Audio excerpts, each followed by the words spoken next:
गुरुर्ब्रह्मा गुरुर्विष्णुर् गुरुर्ब्रह्मा गुरुर्विष्णुर् गुरुर्देवो महेश्वरः गुरुर्देवो महेश्वरः गुरुसाक्षात् परब्रह्म गुरुर्साक्षात् परब्रह्म तस्मै श्री गुरवे नमः तस्मै श्री गुरवे नमः। ॐ नमो भगवते वासुदेवाय ॐ नमो भगवते वासुदेवाय ॐ नमो भगवते वासुदेवाय ॐ नमो भगवते वासुदेवाय ॐ नमो भगवते वासुदेवाय वासुदेवाय वासुदेवाय। प्रेम से बोलो श्री कृष्ण भगवान की जय, भोलेनाथ भंडारी की जय। एक बार बोल दो ना राधे राधे। प्यारे भक्तों मित्रों, श्री हरि सचित्र श्री भागवत सुधा सागर सुख सागर भगवान वेद व्यास कृत श्रीमद् भागवत 12 सखंदों की सरल हिंदी व्याख्या श्लोका सहित प्रस्तुति की जा रही है। राजेंद्र कुमार सूर्यवंशी भगवान श्री कृष्ण की चरणों की धूल उनके शिष्य उनके मुख द्वारा अमृतवाणी यज्ञ का भागवत यज्ञ का प्रसाद आप तक वितरण कर रहे हैं। मित्रों भक्तों, लेना मत भूलिए, ऐसा अवसर बार बार नहीं आता। तो एक बार तय दिल से बोलो भगवान श्री रामचंद्र जी की जय, क्योंकि राम का वर्णन इसमें चल रहा है। संक्षेप रामायण मान के चलिए। तो प्रेम से बोलो श्री कृष्ण भगवान की जय। तो मित्रों 11वां अध्याय हम अब प्रारंभ करने जा रहे हैं। नवम स्कंद का 11वां अध्याय हम शुरू कर रहे हैं। भगवान श्री राम की शेष लीलाओं का वर्णन। पीछे 10वें अध्याय में हमने आपको कथा का आनंद दिया था। तो कथा थी सती शिरोमणि सीता जी ने अपने पति के हृदय का भाव जानती रहती वे प्रेम से, सेवा से, शील से, अत्यंत विनय से तथा अपनी बुद्धि और लज्जा आदि गुणों से अपने पति भगवान श्री राम जी का चित्त चुराती रहती थी। तो प्रेम से बोलो सीता मैया की जय, सियापति रामचंद्र की जय, लक्ष्मण जी की जय।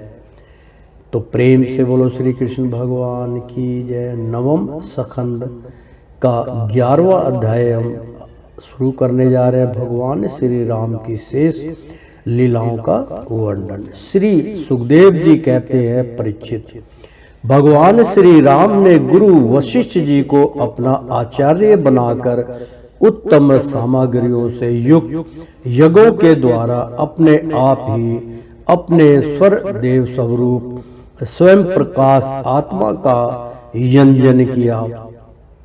उन्होंने होता हो को पूर्ण दिशा, ब्रह्मा को दक्षिण, अध्रवई को पश्चिम और उद्गाता को उत्तर दिशा दे दी। उनके बीच में कितनी भूमि बची रही थी वह उन्होंने आचार्य को दे दी। उनका यह निश्चय था कि संपूर्ण भूमंडल का एकमात्र अधिकारी निष्प्रस ब्राह्मण ही है।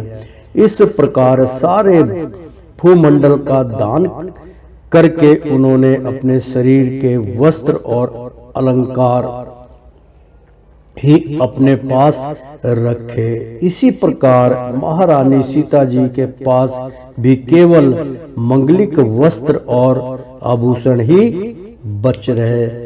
जब आचार्य आदि ब्राह्मणों ने देखा कि भगवान श्री राम तो ब्राह्मणों को ही अपना इष्ट देव मानते हैं, उनके हृदय में ब्राह्मणों के प्रति अनंत स्नेह है, तब उनका हृदय प्रेम से द्रवित हो गया।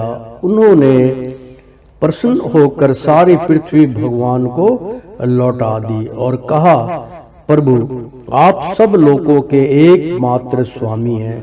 आप तो हमारे हृदय के भीतर रहकर अपनी ज्योति से अज्ञान अधिकार का नाश कर रहे हैं। ऐसी स्थिति में भला आपने हमें क्या नहीं दे रखा है? आपका ज्ञान अनंत है। पवित्र कीर्ति वाले पुरुषों में आप सर्वश्रेष्ठ हैं। उन महात्माओं को जो किसी को किसी प्रकार की पीड़ा नहीं पहुंचाते, आपने अपने चरण कमल दे रखे हैं। ऐसा होने पर भी आप ब्राह्मणों को अपना इष्ट देव मानते हैं। भगवान आपके इस राम रूप को हम नमस्कार करते हैं।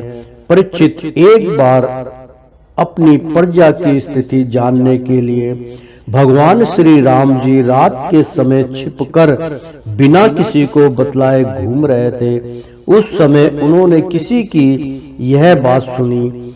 यह वह बात थी, वह अपनी पत्नी से कह रहा था, अरे तू दुष्ट और उल्टा है, तू पराये घर में रह आई है, स्त्री लोभी। राम भले ही सीता को रख ले, परंतु मैं तुझे फिर नहीं रख सकता। सचमुच सब लोगों को प्रसन्न रखना टेढ़ी खीर है। प्रेम से बोलो श्री रामचंद्र की जय। अर्थात मित्रों, बहुत सुंदर प्रसंग है कि परीक्षित को सुखदेव जी कथा सुना रहे हैं कि एक बार अपनी प्रजा की स्थिति जानने के लिए भगवान श्री राम जी रात के समय छिपकर बिना किसी को बतलाए घूम रहे थे। वो अपने कानों से प्रजा की बात सुनना चाहते थे। चर्चित पे उन्होंने कोई ध्यान नहीं दिया। वे स्वयं राजा होके भी वो प्रजा की बात सुनने के लिए अपना भेष बदल के, कुछ गांव के जैसे लोग होते हैं उस तरीके का भेष बदल के, कोई उनको पहचाना ना। उस समय उन्होंने किसी की यह बात सुनी और जाके जो उनके विषय में कुछ कह रहे थे सीता मैया के विषय में, तो वो चुपचाप जाके उन्होंने अपने कानों से सुनी। वह अपनी पत्नी से कह रहा था, यानी कि पर पुरुष जो था, पर नारी यानी कि अपनी पत्नी से वह कह रहा था, अरे तू दुष्ट और उल्टा है, तू पराये घर में रह आई है। स्त्री लोभी, राम भले ही सीता को रख ले। यानी कि भगवान राम को भी लोभी वो बतला रहे थे कि उनको पत्नी का बहुत लोभ है और तू तो अपनी बाहर किसी अपने परिवार में रह के आई है, मैं तेरे को नहीं रखूंगा, ऐसा कुछ इसमें। तो तू पराये घर में रहकर आई है। स्त्री लोभी राम, मतलब राम को स्त्री का लोभ बतला दिया, जबकि वो पुरुषोत्तम राम थे। संसार का चरण समझ लो, उस टाइम पे भी ऐसा ही मत थी लोगों की। स्त्री लोभी, राम भले ही सीता को रख ले, परंतु मैं तुझे फिर नहीं रख सकता। सचमुच सब लोगों को प्रसन्न रखना टेढ़ी खीर है, क्योंकि मूर्खों की तो कमी नहीं है। बिल्कुल सत्य है, मूर्खों की आज भी संसार में कोई कमी नहीं है। जितना मर्जी सत्य का ज्ञान उनके अंदर धकेल दो, लेकिन बैर भाव ईर्ष्या जलिस भुने पड़े हैं, लोग नहीं समझ पाते। जब भगवान श्री राम ने बहुतों के मुंह से ऐसी बात सुनी तो वे लोकापवाद से कुछ भयभीत से हो गए। उन्होंने श्री सीता जी का परित्याग कर दिया और वे वाल्मीकि मुनि के आश्रम में रहने लगी। सीता जी उस समय गर्भवती थी। समय आने पर उन्होंने एक साथ ही 2 पुत्र उत्पन्न किए। उनके नाम हुए कुश और लव। वाल्मीकि मुनि ने उनके जातक मर्यादे संस्कार दिए। जातक मर्यादा के संस्कार बच्चों को दिए। लक्ष्मण जी के 2 पुत्र हुए, अंगद और चित्रकेतु। परीक्षित इसी प्रकार भरत जी के भी 2 पुत्र थे, तक्ष और पुष्कल। तथा शत्रुघ्न के भी 2 पुत्र हुए, सुबाहु और ऋतुसेन।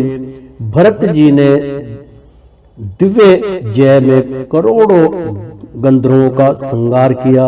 उन्होंने उनका सब धन लाकर अपने बड़े भाई भगवान श्री राम की सेवा में निवेदन किया। शत्रुघ्न जी ने मधुवन में मधु के पुत्र लवण नामक राक्षस को मारकर वहां मथुरा नगरी की पूरी बसाई।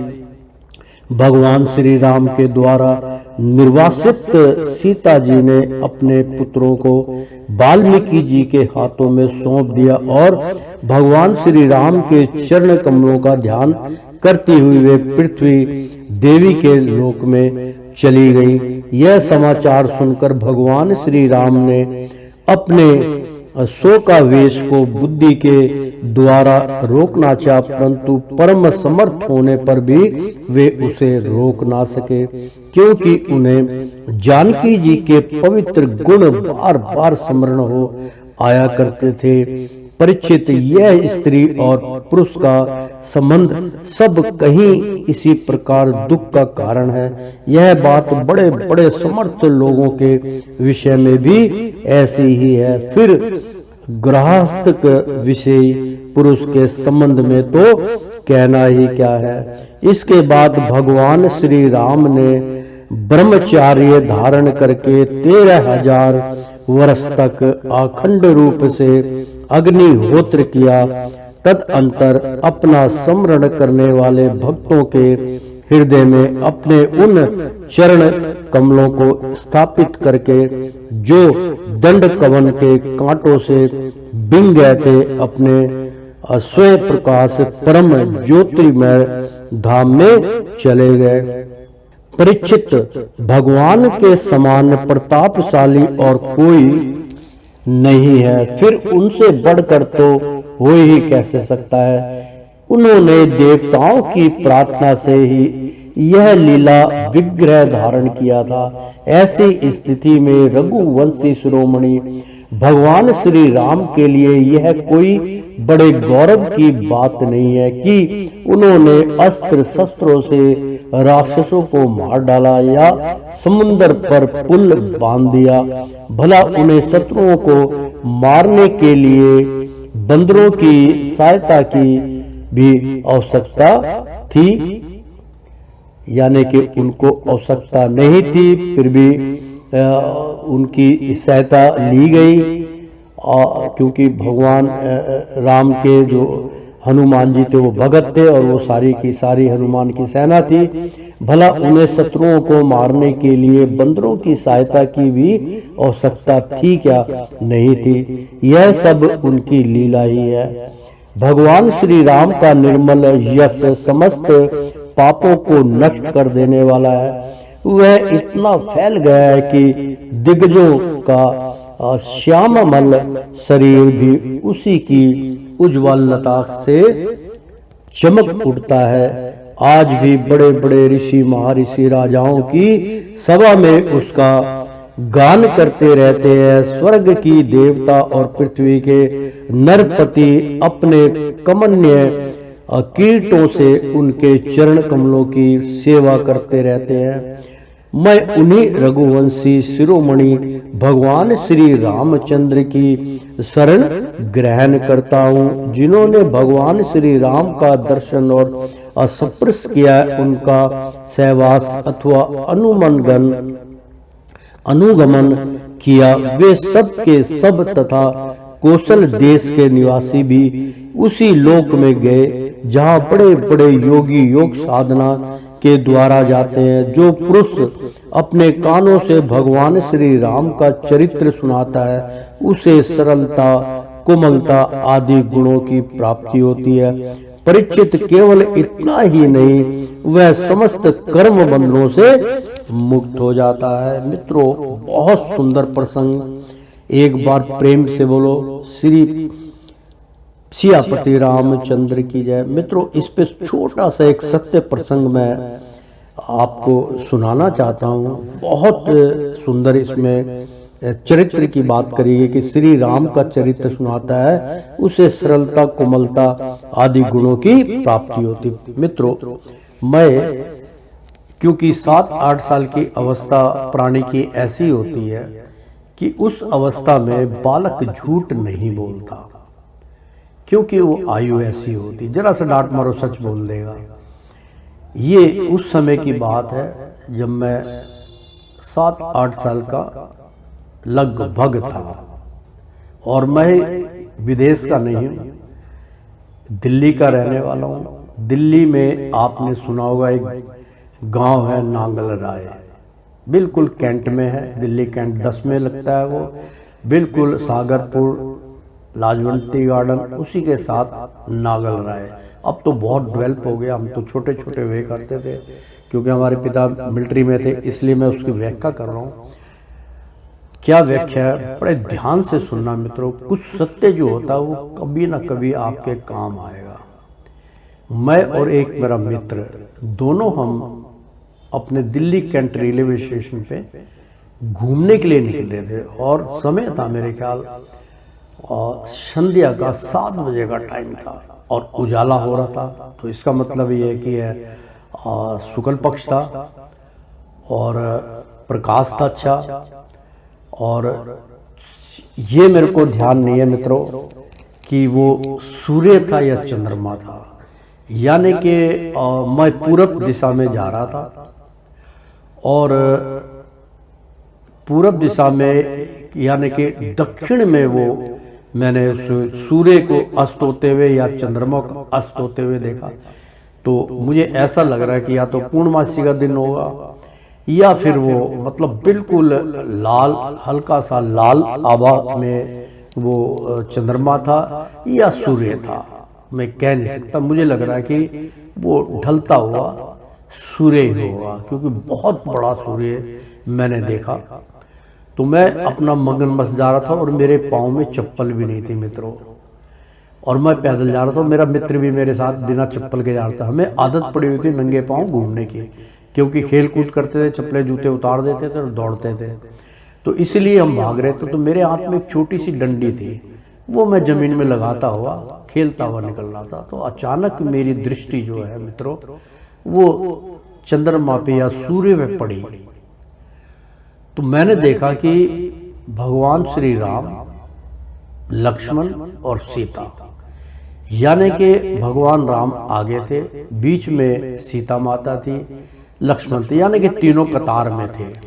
और उनके वस्त्र जोगिया थे मित्रों, जोगिया वस्त्र थे, बिल्कुल चोटी यानी कि केस थे उनके, और ऊपर वो जूड़ा कर रखा था। और उनका जो धनुष था ना मित्रों, वो मतलब समझ लीजिए सूर्य का एक किनारे पे तो उनका शीश लग रहा था, उनके बाल लग रहे थे, दूसरे किनारे के ऊपर उनके चरण थे।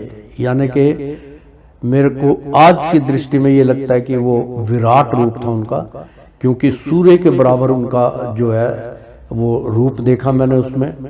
और रंग साफ था, और जोगिया वस्त्र पहन रखे थे, धोती जोगिया रंग की और कुर्ता भी जोगिया रंग का, और धनुष बाण उन्होंने कंधे पे टांग रखा था। और वो चंद्रमा में से या सूर्य में से मित्रों, क्योंकि आभा बिल्कुल लाल थी उस टाइम पे, कोई चंद्रमा लाल नहीं होता, सूर्य ही होता है अस्त के टाइम।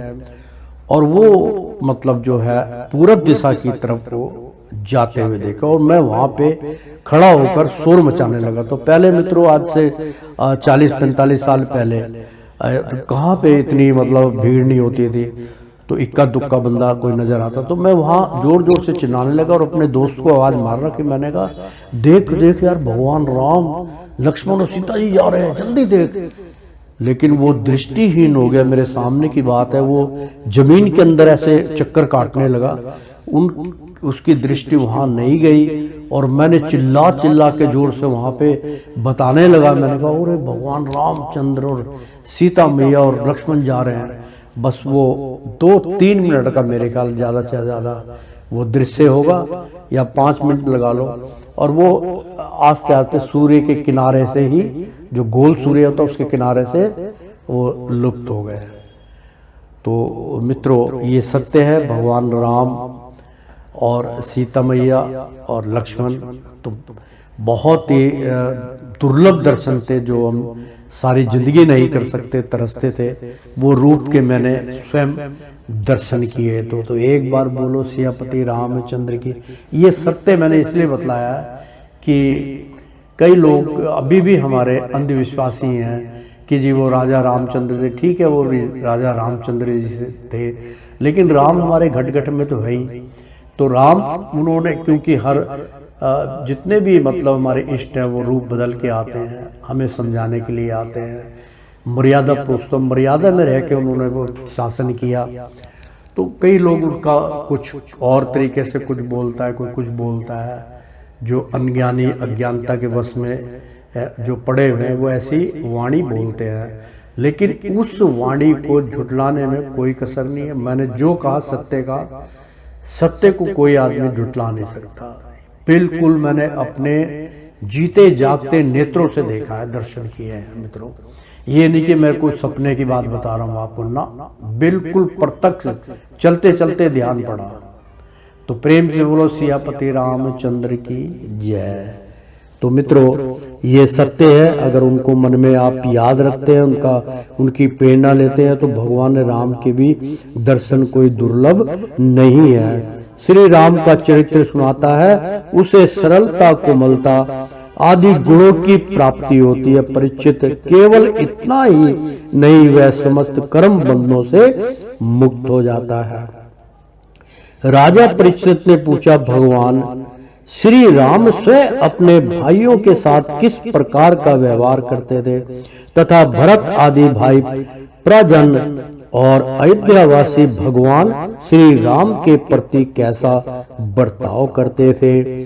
श्री सुखदेव जी कहते हैं, त्रिभुवनपति महाराज श्री राम ने राज सिंहासन स्वीकार करके बाद अपने भाइयों को दिव्य जय की आज्ञा दी और स्वयं अपने निज जनों को दर्शन देते हुए, यानी कि निजी जनों को दर्शन देते हुए अपने अनुचरों के साथ वे पुरी की देखरेख करने लगे। उस समय अयोध्यापुरी के मार्ग सुगंधित जल और हाथियों के मद कणों से सींचे रहते। ऐसा जान पड़ता मानो यह नगरी अपने स्वामी भगवान श्री राम को देखकर अत्यंत मतवाली हो रही है। उसके महल, फाटक, सभा भवन, विहार और दिवालय आदि में स्वर्ण के कलश रखे हुए थे और स्थान स्थान पर पताकाएं फहरा रही थी। वह डंठल समेत सुपारी, केले के खम्भे और सुंदर वस्त्रों के पटों से सजाई हुई थी। दर्पण, वस्त्र और पुष्पमालाओं से तथा मंगलिक चित्रकारियों और वंदनवारों से सारी नगरी जगमगा रही थी। नगरवासी अपने हाथों में तरह तरह की बेटे लेकर भगवान के पास आते और उनसे प्रार्थना करते कि देव, पहले आपने ही वाराह रूप से पृथ्वी का उद्धार किया था, यानी कि सतयुग की कथा का वर्णन हो रहा है मित्रों। पहले आपने ही वाराह रूप से पृथ्वी का उद्धार किया था, अब आप ही इसका पालन कीजिए। परीक्षित, उस समय जब प्रजा को मालूम होता है कि बहुत दिनों के बाद भगवान श्री राम जी इधर पधारे हैं, तब सभी स्त्री पुरुष उनके दर्शन की लालसा से घर द्वार छोड़कर दौड़ पड़ते, वे ऊंची ऊंची अटरियों पर चढ़ जाते और अर्थपत नेत्रों से कमल नयन भगवान को देखते हुए उन पर पुष्पों की वर्षा करते। इस प्रकार प्रजा का निरीक्षण करके भगवान फिर अपने महलों में आ जाते। उनके वे महल पूर्ववर्ती राजाओं के द्वारा शोभित थे।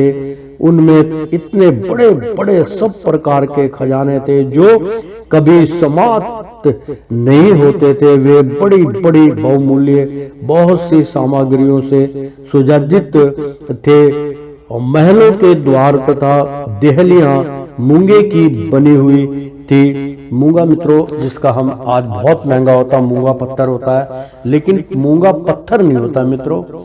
मूंगा उंगली में धारण किया जाता है, जिसका मंगल अनिष्ट हो तो उसको मूंगा धारण करता है। अगर बच्चा है तो उसके गले में 3 कोने का जो है कम से कम 5 रत्ती का जो है वो मूंगा 3 कोना और पैंडल बना के छोटे बच्चे के गले में डाल देते हैं, तो उसका मंगलमय होता है। जिसका मंगल खराब हो या वो मंगलिक हो तो दुखदाई हो तो उसको उसका पैंडल काम करते हो, वो बहुत काम करता है मित्रों। लेकिन मूंगा क्या होता है? मूंगा एक लकड़ी होती है मित्रों जो समुद्र से प्राप्त होती है। छोटे छोटे टुकड़ों में उसको बांट दिया जाता है, पॉलिश की जाती है, फिर वो गोल चौरस उस तरीके से मूंगे को मुंदरी में सोने की मुंदरी में बना के उसको ग्रहण करते हैं। उसका काफ़ी अच्छा प्रभाव पड़ता है मित्रों। कभी किसी को ऐसी दिक्कत हो, किसी का मंगल भारी हो, जिसका कार्य ना बनता हो या कुछ ऐसी स्थिति बीमार ज़्यादा रहता हो, तो उसको आप मूंगा धारण करवा सकते हैं। तो मूंगे की यानी कि दहलिया जो उसके दरवाजे वगैरह थे, उसके चौखटे थी, उसकी वो सब कितना बड़ा उस टाइम पे मतलब इकट्ठा किया होगा, तो मूंगे की बनी हुई थी। उसमें जो खंबे थे वे वैद्र मणि के थे, मरकत मणि के बड़े। मरकत होता है एक बहुत कत्थई रंग का पत्थर होता है, मरकत जो है वो पत्थर होता है मित्रों। मणि होती है, एक मणि होती है, एक पत्थर ठोस पत्थर होता है, वैद्र मणि यानी कि वैद्र मणि में ये सब नगों की बात कही गई है। पहले नगों से ही सजाया करते थे, तो खंबे थे तो उनके चारों ओर उसको जड़ित कर देते थे। मरकत मणि बहुत सुंदर होती है मित्रों कि बड़े सुंदर सुंदर फरस थे, तथा स्फटिक मणि, स्फटिक की जो आजकल आप लोग माला ग्रहण करते हैं मित्रों, स्फटिक बिल्कुल व्हाइट रंग का होता है, लेकिन असली स्फटिक की जो पहचान होती है, वैसे ये अभी भागवत कथा में भी इसका वर्णन है, लेकिन मैं मौका मिला तो मैं स्फटिक की भी आपको पहचान बता देता हूँ। नहीं तो आप इमिटेशन ले आएंगे, तो इमिटेशन जो होता है वो बिल्कुल कांच का होता है मित्रों, वो बिल्कुल ऐसे ही त्रास देते हैं, लेकिन वो स्फटिक नहीं होता। तो स्फटिक जो है, देखो कि आर्टिफिशियल जो होते हैं वो तो आर्टिफिशियल ज्वेलरी आपको पता ही है, हर चीज़ वो बना देते हैं। तो स्फटिक मणि जो होती है वो बिल्कुल वाइट होती है, लेकिन उस बिल्कुल शीतल होती है मित्रों। उस मतलब जिसके शरीर में बहुत गर्मी होती है, बहुत गुस्सा होता है, क्रोधित होती है, तो मोती की बजाय आप स्फटिक की माला धारण कर सकते हो। और स्फटिक की मुंदरी धारण ना करके आप स्फटिक की माला धारण को ज़्यादा कॉस्टली होती है। असली माला भी मेरा ख्याल है 400-500 रुपए की इस वक्त 600-700 की मिल जाती होगी असली स्फटिक। नकली तो 200-150 की भी मिल जाएगी आपको, कांच की बनी हुई। तो मित्रों, स्फटिक मणि की पहचान क्या होती है? अगर आप किसी से माला खरीदें तो उस माला को आप हाथ में रखिए, आधी माला एक हाथ में रखिए, आधी माला एक हाथ में रखिए। तो जैसे हम माचिस से तीली जलाते हैं ना, उसी प्रकार से उस पत्थर को पत्थर से टकराइए आप। मतलब आपस में जैसे झुंझुना नहीं बजाते हम आपस में, जो खंजड़ी होती है, उस तरीके से उसको आपस में रगड़िए। जब आप अंधेरे में रगड़ेंगे तो उसमें नीले रंग की यानी कि तोतिया रंग की भी आभा उसके अंदर से चिंगारी निकलेगी, तो समझ लिए स्फटिक ओरिजिनल है। तो प्रेम से बोलो श्री रामचंद्र भगवान की जय। तो स्फटिक के बारे में हमने आपको ज्ञान दिया। तो दीवारें चमकती रहती थी, देखो, क्योंकि वो चमकदार होता है, व्हाइट रंग का होता है, उसमें अगर लाइट पड़े तो बहुत चमकता है। अंधेरे में भी स्फटिक मणि जो है वो चमकती है, दीवारें चमकती रहती थी। रंग बिरंगी मालाओं, पतकाओं, मणियों की चमक शुद्ध चेतन के समान उज्जवल मोती, सुंदर सुंदर भोग सामग्री सुगंधित। यानी कि मोती की बात यहाँ आई है मित्रों। मोती भी एक जो है सुच्चा मोती होता है, एक आर्टिफिशियल मोती होता है, एक बिल्कुल आपको मोती की जो माला मिलेगी वो प्लास्टिक की भी मिलेगी, बिल्कुल ऐसा लगेगा जैसे मोतियों की माला। लेकिन मित्रों, मोती की जो पहचान है, मोती एक तो वजनदार होता है, दूसरा क्या है कि मोती के ऊपर परतें चढ़ी होती हैं। जैसे प्याज होता है, प्याज के ऊपर एक एक परत निकाले जाओ, इसी प्रकार से मोती के अंदर परत होती है। उसको छीलते जाओगे वो परत निकलती जाएगी, अंदर साफ होता जाएगा। और सबसे कॉस्टली मोती जो होता है वो बसरे का होता है मित्रों।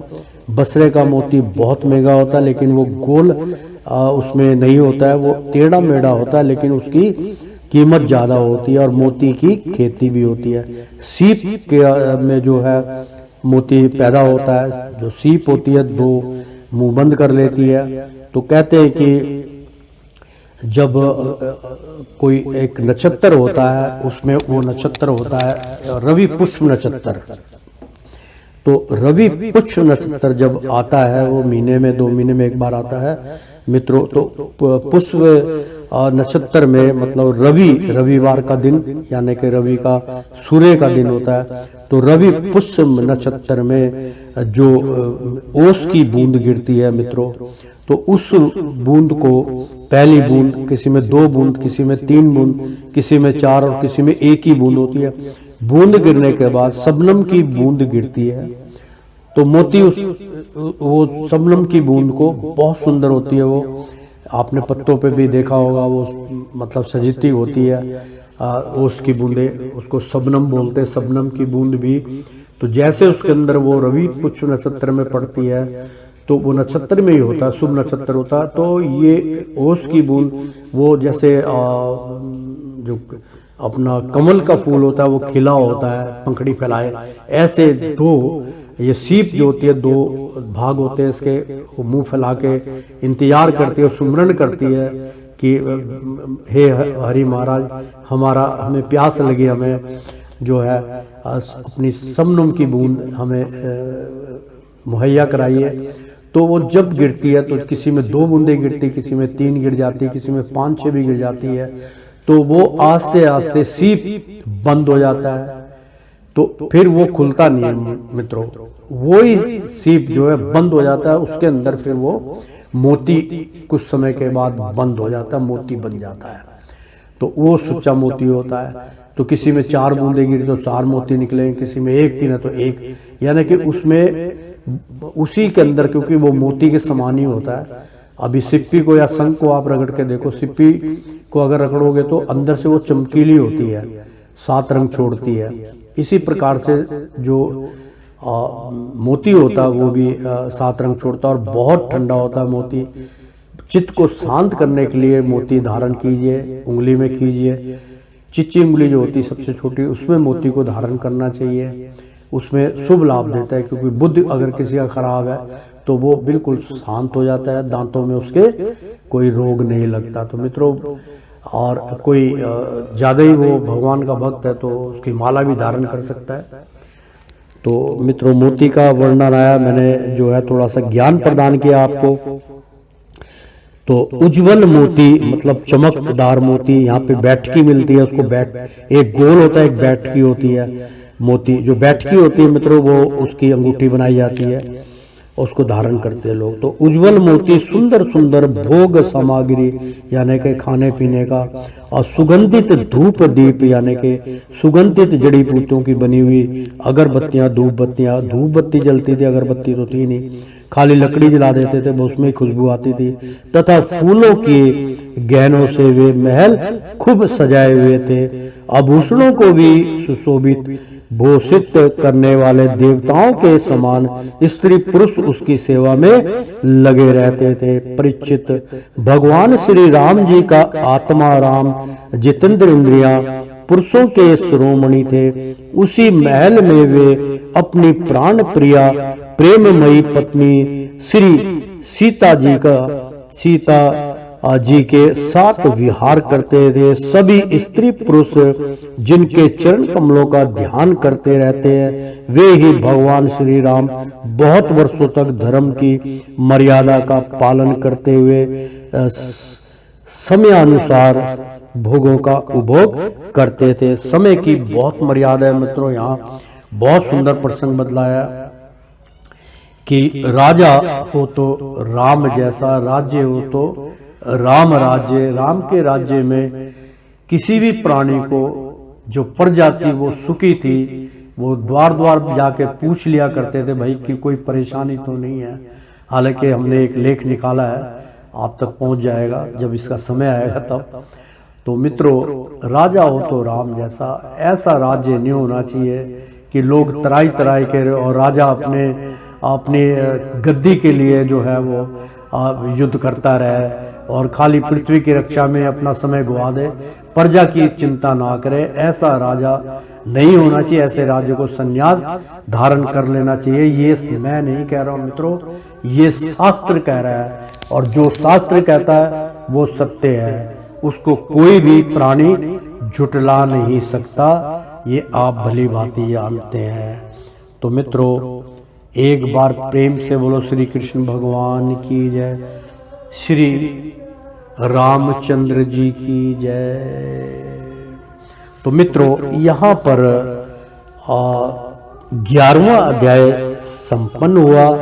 तो श्रीमन नारायण नारायण हरि हरि, ओ तेरी लीला सबसे न्यारी न्यारी, बोलो हरि हरि, ओ श्रीमन नारायण नारायण हरि हरि।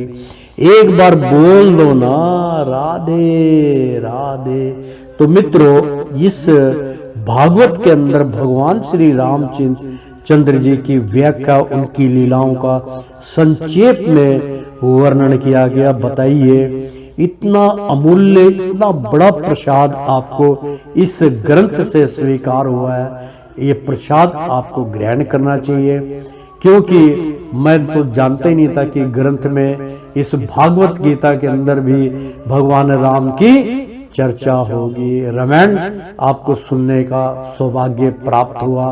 तो प्रेम से बोलो श्री रामचंद्र भगवान की जय।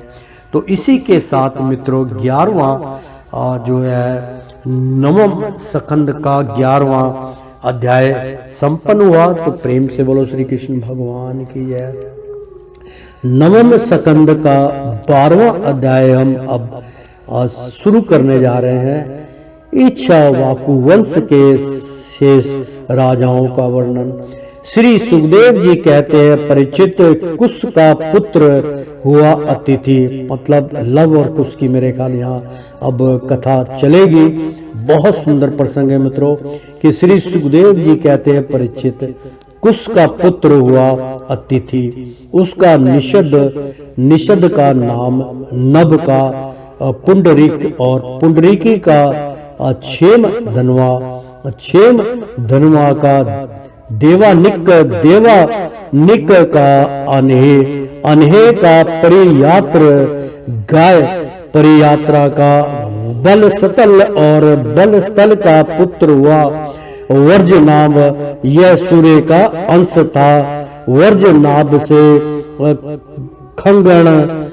खंगण से विधुति और विधुति से हिरण्य नाद की उत्पत्ति हुई। वह जैमिनी का शिष्य और योगाचार्य था। कौशल देशा यानी कि कौशल देशवासी यज्ञवल्लभ ऋषि ने उसकी शिष्यता स्वीकार करके उससे अध्यात्म योग की शिक्षा ग्रहण की थी। वह योग हृदय की गांठ काट देने वाला तथा परम सिद्धि देने वाला है। हिरण्यनाभ का पुष्य का और ध्रुव संधि का सुदर्शन का अग्निवर्ण का शीघ्र और शीघ्र का पुत्र हुआ मरु ने योग साधना से सिद्धि प्राप्त कर ली और वह इस समय भी कलाप नामक ग्राम में रहता है। कल युग के अंत में सूर्य वंश के नष्ट हो जाने पर वह उसे फिर से चलाएगा। मरु से परशुसुत, उससे संधि से अमर्षण का जन्म हुआ। अमर्षण का महासंवान का विश्वसहा का प्रसेनजित का तक्षक और तक्षक का पुत्र बृहदल हुआ। परीक्षित, इसी बृहदल को तुम्हारे पिता अभिमन्यु ने युद्ध में मार डाला था। प्रेम से बोलो श्री कृष्ण भगवान की जय। बहुत सुंदर प्रसंग है मित्रों। परीक्षित इच्छा को, क्योंकि इच्छा वाकु जो थे उनकी बहुत चर्चा चली आ रही। इच्छा वाकु वंश के इतने नरपति हो चुके हैं। अब अनेक वालों के विषय में सुनो। वृद्धलक का पुत्र होगा बृहदन का उरुक्रिय, उसका वस्त्रवृद्ध का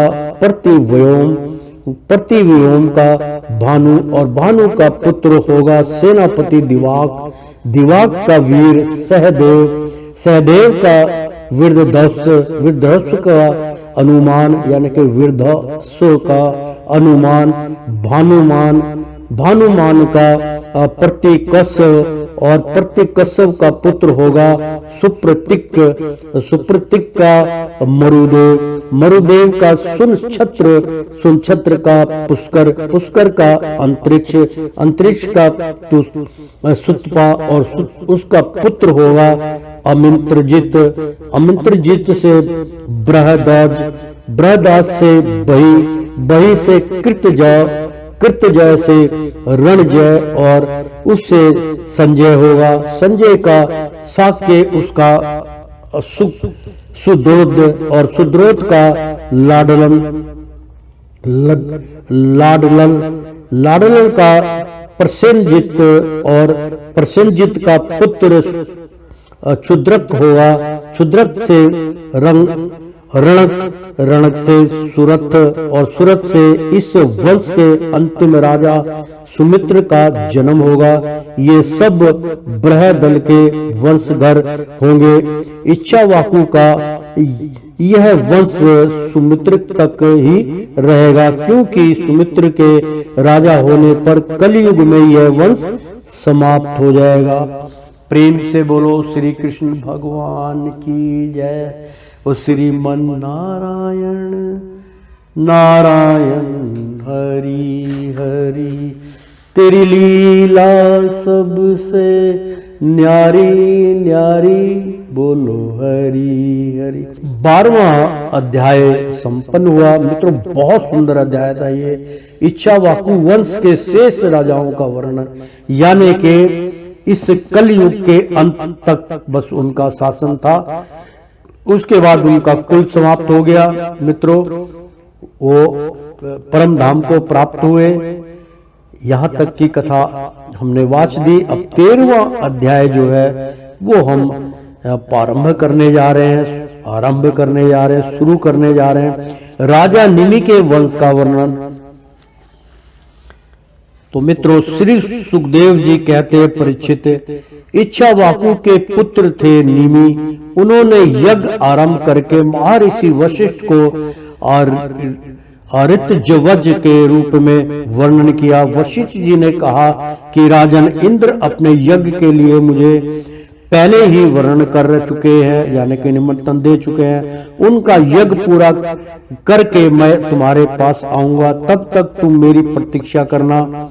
यह बात सुनकर राजा निमि चुप हो रहे और वशिष्ठ जी इंद्र का यज्ञ कराने चले गए। विराजमान निमि ने यह सोचकर कि जीवन तो क्षण भर का है, विलंब करना उचित ना समझा और यज्ञ प्रारंभ कर दिया।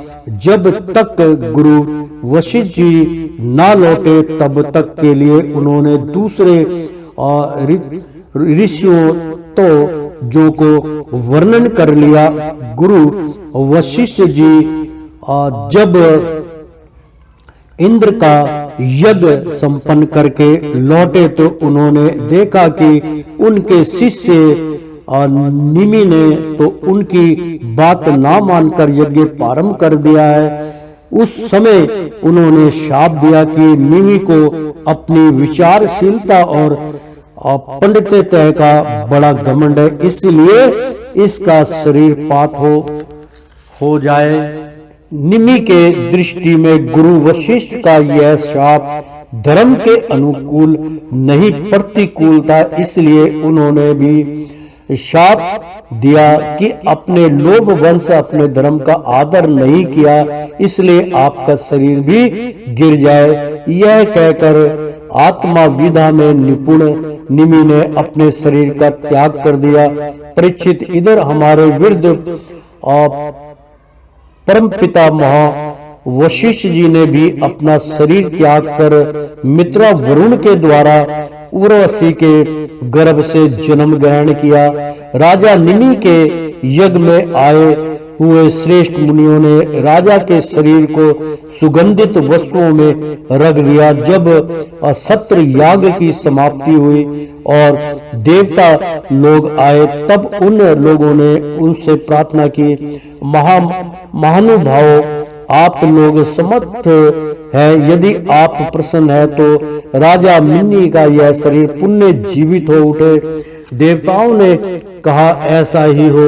उस समय निमि ने कहा, मुझे देह का बंधन नहीं चाहिए। विचारशील मुनिजन अपनी बुद्धि को पूर्ण रूप से श्री भगवान में ही लगा देते हैं और उन्हीं के चरण कमलों का भजन करते हैं। एक ना एक दिन यह शरीर अवश्य ही छूटेगा। इस भय से भीत होने के यानी कि घबरा के या डर के मारे होने के कारण वे इस शरीर का कभी संयोग ही नहीं चाहते, वे तो मुक्त ही होना चाहते हैं। अतः मैं अब दुख शोक और भय के मूल कारण इस शरीर को धारण करना नहीं चाहता। जैसे जल में मछली के लिए सर्वत्र ही मृत्यु के अवसर है, वैसे ही इस शरीर के लिए भी सब कहीं मृत्यु ही मृत्यु है। प्रेम से बोलो श्री कृष्ण भगवान की जय। देवताओं ने कहा, मुनियों, राजा निमि बिना शरीर के ही प्राणियों के नेत्रों में अपनी इच्छा के अनुसार निवास करें। वे वहां रहकर सूक्ष्म शरीर से भगवान का चिंतन करते रहें। पलक उठाने या पलक उठने और गिरने से उनके अस्तित्व का पता चलता रहेगा। इसके बाद महर्षियों ने यह सोचकर कि राजा के ना रहने पर लोगों में अराजकता फैल जाती और फैल जाएगी। निमि के शरीर का मंथन किया। बहुत सुंदर प्रश्न है मित्रों यहाँ पे उच्चारण। इसके बाद महर्षियों ने यह सोचा कि राजा के ना रहने पर लोगों में अराजकता फैल जाएगी, यानी कि शासन कौन चलाएगा, आपस में लड़ने भिड़ने लग जाएंगे लोग। तो निमि के शरीर का मंथन किया। जब उनके शरीर का मंथन किया मित्रों, तो उस मंथन से एक कुमार उत्पन्न हुआ। जन्म लेने के कारण उसका नाम हुआ जनक। विदेह से उत्पन्न होने के कारण वैदेह और मंथन से उत्पन्न होने के कारण उसी बालक का नाम मिथिल हुआ। उसी ने मिथिलापुरी बसाई, जहाँ की मिथिलापुरी की मेरे ख्याल जनकपुर की थी। राजा जनक थे मिथिला के, तो शायद परीक्षित जनक का उदावसु, उसका नरेंद्र वंधन का सुकेतु, उसका देवरात का बृहदर्थ, बृहदर्थ का महावीर्य, महावीर्य का सुधरती, सुधरती का धृष्टकेतु, धृष्टकेतु का हर्यश्व और उसका मरु नामक पुत्र हुआ। मरु से प्रतिपक, प्रतिपक से कीर्तिरथ, कीर्तिरथ से देवमेढ़, देवमेढ़ से विश्रुत और विश्रुत से महाधृति का जन्म हुआ। महाधृति का कीर्तिरात, कीर्तिरात का महारोमा, महारोमा का स्वर्णरोमा और स्वर्णरोमा के पुत्र हुए हस्वारोमा। इसी हस्वारोमा के पुत्र महाराज शीरध्वज थे।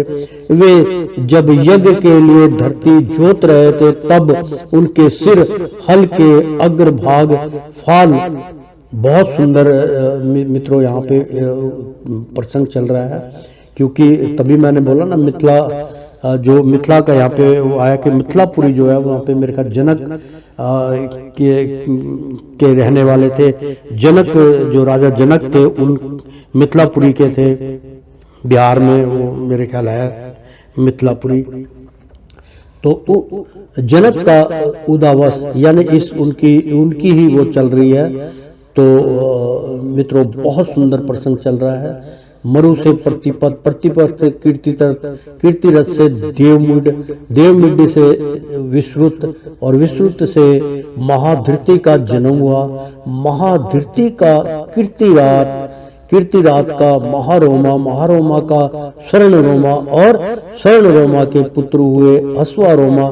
इसी हस्वारोमा के पुत्र महाराज शीरध्वज थे। वे जब यज्ञ के लिए धरती जोत रहे थे, मुख्य यहाँ पर उल्लेख है मित्रों, इसलिए मुझे दोबारा कहना पड़ा कि वे जब यज्ञ के लिए, कौन यानी कि महाराज हस्वारोमा के पुत्र महाराज शीरध्वज, उनका नाम शीरध्वज था थे। वे जब यज्ञ के लिए धरती जोत रहे थे तब उनके शीर हल के अग्रभाग फाल से सीता जी की उत्पत्ति हुई, यानी कि एक मटका निकला था मित्रों। वहाँ ऐसी कथा था, यहाँ पे वहीं से सीता जी का जन्म हुआ था। तो सीता जी के उत्पत्ति हुई, इसी से उनका नाम शीरध्वज पड़ा। शीरध्वज के कुशध्वज, कुशध्वज के धर्मध्वज और धर्मध्वज के दो पुत्र हुए, कृतध्वज और मित्रध्वज। कृतध्वज के केशवध्वज और मित्रध्वज के खंडिक हुए परीक्षित। केशवध्वज आत्मविद्या में बड़ा प्रवीण था। खंडिक्य था कमर कांड का ममृग। यह केसी ध्वज से भयभीत होकर भाग गया। केसी ध्वज का पुत्र भानुमान और भानुमान का सत्यध्रुम था। सत्यध्रुम से सुचि, सुचि से सनद्वाज, सनद्वाज से उद्रकेतु, उद्रकेतु से अज, अज से पुरुजित, पुरुजित से अरिष्टनेमी, अरिष्टनेमी से ऋतुताऊ, ऋतुताऊ से सुप्रासव, सुपासुरक, सुपासुरक से चित्ररथ और चित्ररथ से मिथिलापति। क्षेम दिशा का जन्म हुआ। क्षेमादि से समरथ, समरथ से सत्यरथ, सत्यरथ से उपगुरु और उपगुरु से उपगुप्त नामक पुत्र हुआ। यह अग्नि का अंश था। उपगुप्त का वस्त्रदंत, सप और सवंतंत का युयुद्ध, युयुद्ध का सुभाषण, सुभाषण का सूत्र, सूत्र का जय, जय का विजय और विजय का तृत नामक पुत्र हुआ। तित्र का सुनक, सुनक का विथर्वे, विथर्वे का धृति, धृति का बहुलाक्षय, बहुलाक्षय का कीर्ति और कीर्ति का पुत्र हुआ महावशी। परीक्षित ये मिथिलेश के वंश में उत्पन्न सभी नरपति मैथिल कहलाते हैं। ये सब के सब आत्मज्ञान से संपन्न एवं गृहस्थ आश्रम में रहते हुए भी सुख दुख आदि द्वंद्वों से मुक्त थे। क्यों ना हो यज्ञवल्क्य आदि बड़े बड़े योगेश्वरों की इन पर महान कृपा जो थी। तो प्रेम से बोलो श्री कृष्ण भगवान की जय। श्रीमन नारायण नारायण हरि हरि, तेरी लीला सबसे न्यारी न्यारी, बोलो हरि हरि। ओ श्रीमन नारायण नारायण हरि हरि, प्रेम से बोलो श्री कृष्ण भगवान की जय। मित्रों, बहुत सुंदर प्रसंग चल रहा था। रामायण पूरी सुनाई, सीता जी का कैसे जन्म हुआ उसकी व्याख्या भी हमने आपको इस भागवत ग्रंथ के माध्यम से मिथिलापुरी की संक्षेप कथा का वर्णन किया। खुदाई के टाइम में जब हल जोत रहे थे तब एक कहते हैं कि, क्योंकि ये संक्षेप है, कि एक मटका निकला था जिसमें सारे ऋषियों का बल रूप उनका ब्लड वो उसके अंदर डाल के बंद करके रख दिया गया था। तो वो जब मटका खोला गया तो उसके अंदर से वो जब राजा को दिया गया, क्योंकि कोई भी खुदाई में संपत्ति मिलती थी वो राजा को अर्पित की जाती थी, ईमानदारी और सत्य का रास्ता। तो वो जनक जो थे राजा, उनको मिथिला के राजा जो जनक थे उनको दिया। तो फिर उन्होंने उस मटकी को बड़े विचारधारा से तोड़ा तो उसमें एक सुंदर कन्या सीता माता का वहाँ से उत्पन्न हुआ। तो भगवान जो जनक थे उन्होंने उसको पालन पोषण करके अपनी पुत्री का दर्जा दिया। तो प्रेम से बोलो, एक बार बोल दो ना, राधे राधे।